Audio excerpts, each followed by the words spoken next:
Bonjour à tous et bienvenue sur Oxy News. Nous nous retrouvons aujourd'hui pour un reportage fracassant sur la chocolatine, parfois appelée abusivement pain au chocolat.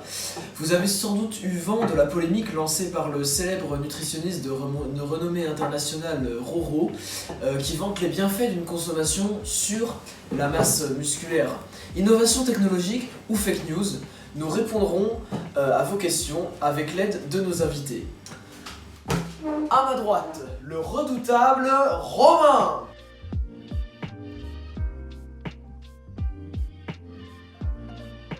Et à ma gauche, l'incroyable, la terrible Roxane.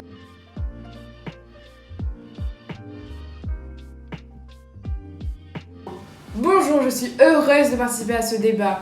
Tout d'abord, je veux rendre hommage au Sud-Ouest parce qu'on va parler que de chocolatine aujourd'hui. Et c'est un fait historique. La chocolatine a été importée par un boulanger autrichien qui s'appelle August Zang et cette délicieuse viennoiserie Schokoladen a été déformée tout au long des siècles en France et ça devient chocolatine.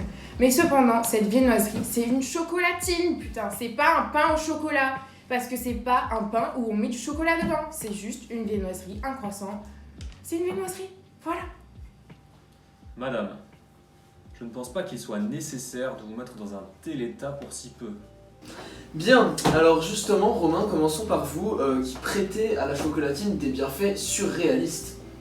Ah oui, tout à fait, un sportif de haut niveau va pouvoir tirer de multiples bénéfices d'une consommation régulière de chocolatine. En effet, 100 g de chocolatine contiennent 400 kcal, ce qui convient tout à fait à un régime de prise de masse musculaire, on va dire, où l'athlète va viser du coup un excédent de calories sur sa journée. De plus, sa haute teneur en sucre va procurer un effet booster avant une séance de sport. Oui, alors il est tout de même intéressant de rappeler que vous travaillez chez une grande marque de la malbouffe dont nous ne pouvons pas citer le nom ici. Une réaction, Roxane? Ben oui, c'est très simple, j'ai envie de vomir.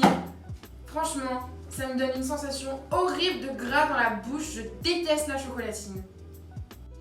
Nous avons décidément affaire à deux invités très objectifs ce soir. Ma foi, madame, votre réaction manque cruellement de professionnalisme. Il est aussi important de préciser que la chocolatine contient essentiellement du chocolat, qui une fois assimilé va libérer des flavonoïdes qui dilatent donc les vaisseaux sanguins et réduit donc la consommation d'oxygène. Donc c'est une chose qui est très pratique pour les sportifs de haut niveau qui pratiquent beaucoup de sports à rythme cardiaque élevé. Mais on parle bien d'une viennoiserie au beurre. Franchement, c'est tout sauf conseillé pour le sport. Si on en consomme avec modération, pourquoi pas? Mais tel est cas conseillé par monsieur, non, certainement pas. Et vous, monsieur Delahousse, combien de chocolatine consommez-vous par jour? 3. Oui, c'est un très beau score. Au vu de sa musculature, qui oserait prétendre que la chocolatine n'est pas bénéfique pour améliorer la masse musculaire?